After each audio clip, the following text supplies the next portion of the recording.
Yatnaranajki nu as sa loftiueb. They weren't joking when they said she was beautiful, one muttered in a low voice to the other. Say, you peak ni nim hat as site such a dear maptarb. Yes, but keep in mind that she is just a pampered brat. The other spoke angrily and in a language they were well conversant in but which I would not comprehend. They appeared to find me unpleasant to look at, and based on their reaction, they were undoubtedly wondering why their king would marry someone so unattractive and unpleasant to look at. I followed them into the bathing chamber while trying to disguise my pain, leaving me bare after removing my chemise. I entered a large golden tub, which was surrounded by a tray of oils and soaps, some of which I knew the uses for but the majority of which I had no idea. I didn't want to be disturbed by it, but I realized it would be pointless to inquire about their purpose since I already had other concerns. The two being the wedding night and the Nisha king learning the truth. The water in the tub calms my skin as I lean my back on the tub wall. My muscles were made more relaxed by the warm temperature as the fluorescent scent flooded my nose. One of the women added an unknown soap to the water. I lifted my hands to stop the other woman in her tracks as she approached to aid me. I could take care of myself when it came to taking a bath, I didn't need anyone to. I continued my bath, scrubbing my body and detangling my hair because it had become tangled after being washed. I exited the tub after finishing my bath. The women surrounded me and gave me a spotless chemise as they did so. I was then outfitted in a red satin dress by them. They walked away, leaving a mirror in front of me. I was by myself once more, thinking. Despite my best efforts to portray bravery and fearlessness, I was genuinely terrified of the impending penalty. I glanced at my appearance in the mirror in front of me. My neck side was visible because I had parted my hair and combed it to the side. I was covered in a very thin cloth, but it didn't do much to conceal me. My breast was on full display and clear to see. The sight of me caused heat to surge up to my face. This was far too open-ended. I didn't know how to ask the king to put our union on hold while also pleading for my life. Startled by the sound of the door opening, I sprung to my feet as the king strode in. He grinned, approaching me slowly, strolling with the expression of a predator preparing to pounce on his prey. This caused me to retreat a step with each step he took. I could tell he was enjoying my trembling by the way his smirk deepened and the gleam in his eyes darkened. I moved backwards and towards the shadowy area of the room until my back struck the wall. I was pinned between the wall and his strong chest as he stood in front of me. In an attempt to create some space between us, I tried to push him away by placing my hands on his chest, but he didn't so much as stagger back. He grabbed both of my hands and lifted them with one hand above my head. When his other hand followed the side of my exposed neck and down until it was at the edge of my breast, I gasped for breath at the feeling. "Aren't you the bravest little thing, Atlardi? Little bird," he says, casting an uncomfortable gaze at me. "I thought you would at least be smart enough to come clean." He taunts with a menacing gaze. My face turned pale at his word, and my stomach clenched. I felt the fear seep into my veins and up through my skin. Does he know? Did the maid inform him already? I am aware of everything. Atlardi. I swallowed, nervously moistening my lips. What exactly do you mean? I muttered gently. He grinned gleefully and said, "I know everything, Princess Letitia Ventura. Do you honestly think you could get away with it? You think I won't know if I was married to the wrong sister? I don't know what you're talking about." I answered softly with a little squeak. Really? He demanded harshly while casting me his mesmerizing eyes. You must be very insane to lie to my face. What did you and King Leandros plan to achieve, marrying you off to me instead of your naive sister? Did he really think this marriage would be a chance to gain a little bit of power from us, Nisha? His head was slanted. Do you honestly believe that I will crown you queen over my people and have you rule at my side? My hand was released into the air, and he moved his hand to my waist. He kept his firm grip on my waist, and I gasped as an instantaneous pain swept through my body. There was no doubt that it would cause a bruise. I didn't have time to recover from the pain I was experiencing when his other hand began to pull on my hair. You're hurting me, I said, my voice shaking and my eyes watering while I struggled to contain my tears in front of him. I groaned out loud when his hold tightened. I have the ideal use for you in mind, he says, disregarding the discomfort he was causing me. Instead, how about I make you my mistress? There is no way I'm ever going to sleep with you, I exclaimed in disgust. I was not going to allow him to use me in any way. I refused to be treated like a mistress. He chuckled deeply, making my heart flutter a little for some reason unknown, and I feel disgust rising inside of me as I mentally berate myself for even feeling such a way. Right now, you have no recourse, isn't that correct? You are after all mine according to what your custom states. Your entire being, your body, spirit, and every other part of you, belongs solely to me, to be used however I see fit. Why not simply kill me instead? I would rather die than be made known as your mistress, I said, with disgust written all over my face. His eyes flashed with rage, and he released his grip on my hair, tightening his hold on my neck and cutting off my air supply. I pulled on his hand while gasping for air, the tears pooling in my eyes. Slowly, I feel the breath being sucked out of me when he suddenly lets go of me. I fell to my knees, taking deep, greedy breaths while coughing. He sloshed down to my height, tugging a strand of hair behind me. Be careful what you wish for, Etlardi, or you might end up regretting it, he says, getting up to his feet and walking out of the room, leaving me there on the floor, with my knees raised and my head resting on them as I clenched onto myself for support, with tears-stained face. Birds tweeting and a tap on the door woke me up, and I moaned due to the pounding of my head. As I sat up, I took the cover off my body. Every time I inhaled deeply, I felt pain in my sore throat. I'm attempting to wipe the traces of sleep from my eyes.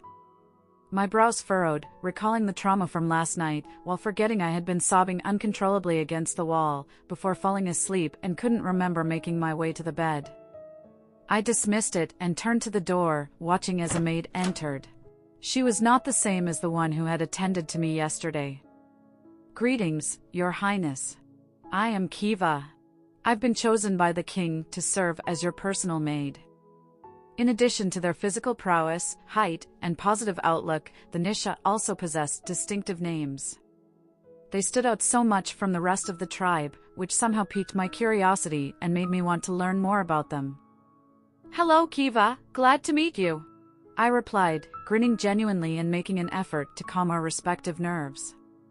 The king excused you from breakfast this morning since you were tired, but he insisted that you attend dinner with the rest of the family. The rest of the family? Yes, Commander Eidos and Princess Nithotep. Kiva responded with a passive look. I take it he just has one sibling, how about his mother? I had some lingering curiosity. Queen Vasiliki doesn't reside in the palace anymore, and has gone back to her father's kingdom, to stay with her sick mother, but she visits the palace once a while to check in on the king and the princess. Kiva answered, averting my eyes. She was clearly reserved and wary of me. While glancing out the window, I nodded. I sure do wish Gala were here with me. My heart ached as I thought of her. I was unable to say goodbye to her before being hauled from my tribe to here, where I was once again alone. There was no denying that, somewhere in Ahaide's kingdom, Gala was feeling guilty about what had happened. She tends to feel that way whenever she feels she is unable to protect me. Right now, I was truly missing her. Would you like me to run a bath for you, Your Majesty? I was startled out of my reverie by Kiva's voice, and I turned to face her while feigning a feeble smile. I really would appreciate it, I say to her, and she nods before walking over to the bathing chamber. I continued to sit on the bed and stare into space. I took off my clothing and headed to the bath tube as soon as the entrance to the bath chamber pulled open. You don't need to assist me, I can do it myself, I say to Kiva, stopping her on her track before she could walk behind me. Then I will get Your Highness breakfast ready, she hurriedly said, running out of the bathing chamber. I sighed once again as I continued to wash myself, feeling my body lose vitality. Once I was done with my bath, I exited the bathing chamber almost at the same time Kiva entered the room with a tray of food. She assisted me with my dress, which was understated yet stylish. I made a bun out of my hair and secured it with several bobby pins. When I was done dressing up, I sat back down on the bed, as Kiva set the meal tray on a tiny wooden table that was placed on the bed in front of me. I hope it's okay, but I asked the cook to prepare you some porridge with some fruit. I noticed your highness wasn't feeling too well. Kiva speaks shyly, pointing to my throat. I smiled at her thoughtfulness. She must have seen me struggling to speak due to the pain in my throat. Thank you, Kiva. I don't think I would be able to eat any solid food. I tell her, picking up my spoon to take a bite of my porridge. A moan almost left my lips at how great it tasted. This is good. I point to the food, taking another spoonful of porridge. This is really good. I never expected a porridge to taste this good. Kiva laughs, nodding her head. I will let Mrs. Danae know you enjoyed the food, Your Highness. Please do, and I would also appreciate it if you called me Letitia. She looked up at me, scared and shocked, like she couldn't believe I had asked her to call me by my name. I gave her an assuring smile, letting her know it was okay. Truthfully, it was almost comical to see the look of fear on her face. You are truly different from what the rumor says about you, Your High. I mean, Letitia. Kiva softly whispers my name, so lowly. I'm not surprised. I saw the way the people stared at me with so much disgust and contempt. Well, the rumor about you didn't sit well with the people. The elders of the council weren't so thrilled that the king had decided to marry a Hades princess. I guess they would be. It was also a surprise when I was told about the marriage proposal. Kiva's eyes widened again. I thought Your Highness, sorry, I'm still having trouble calling Your Highness by your name. I don't think I can ever get used to it. Why don't I call you Lady Letitia instead? While chuckling, I nodding my head. You were about to say something. It's meaningless, she says, but I could tell she was unsure of herself. Would you prefer to have a tour of the palace, or take some more time to relax? I stared at her, wondering what she was going to say.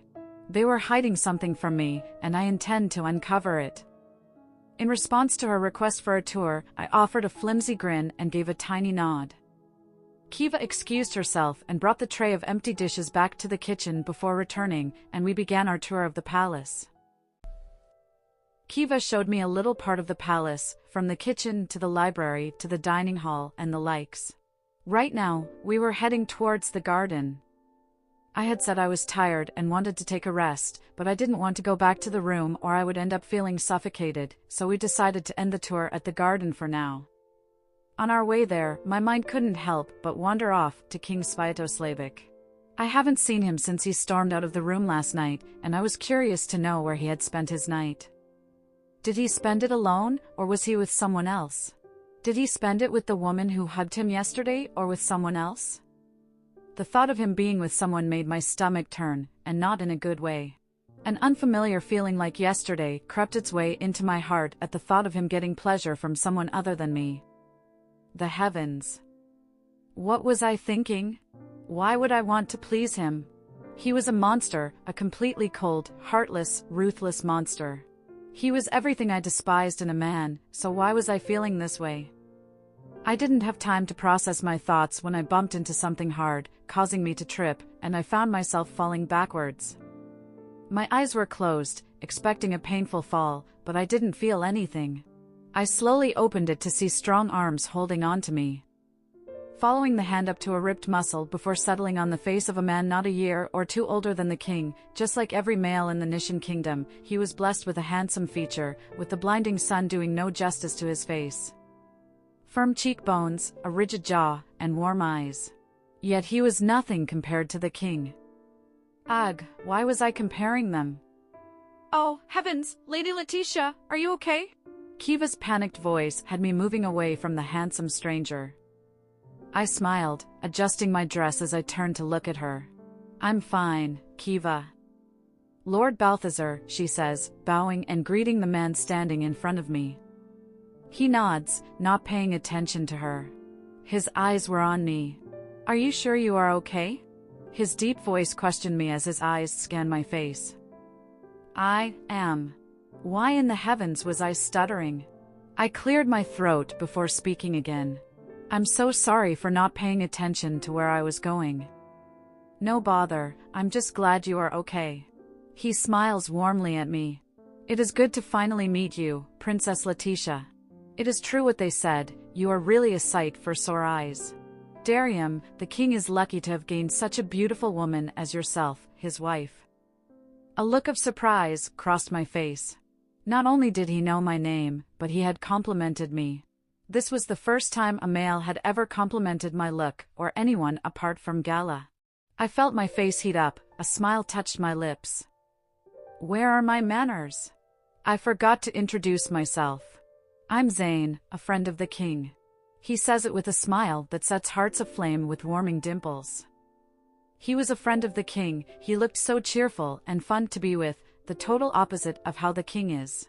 Making me wonder how they became friends.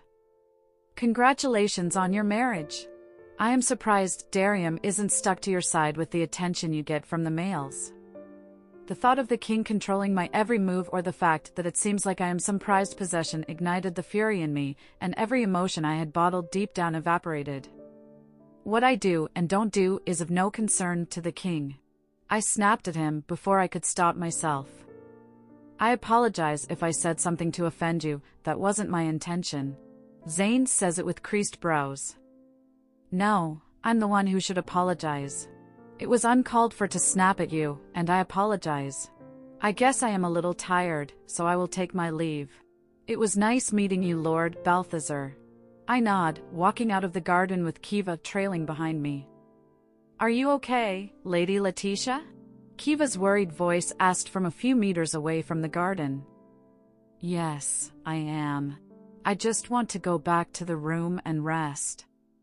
We carried on with our way back to the room, neither of us saying a word, and I appreciated that she was able to understand that I wasn't in the mood for a chat. We made it back to the room, and I climbed on the bed, wrapping the bedspread around my body. Taking out a book I had collected from the library, I decided to read to while away time and also to escape from my thoughts. I didn't realize when I fell asleep because, by the time Kiva came back to the room, the sun was already setting. She helped change me out of my previous clothes into a new one, this time my hair was left down and combed to the side. Should we head to the royal dining room, Lady Letitia? Kiva asked after she was done getting me ready. Lead the way. I speak softly as nervous butterflies flutter within me. And just like the tour, we passed many hallways. It seemed like a maze greeted us until we reached the familiar grand double door that I had seen earlier today. The royal guards at the door bowed slightly before pulling the door open, with the door closed with a loud thud, and all the attention was on me.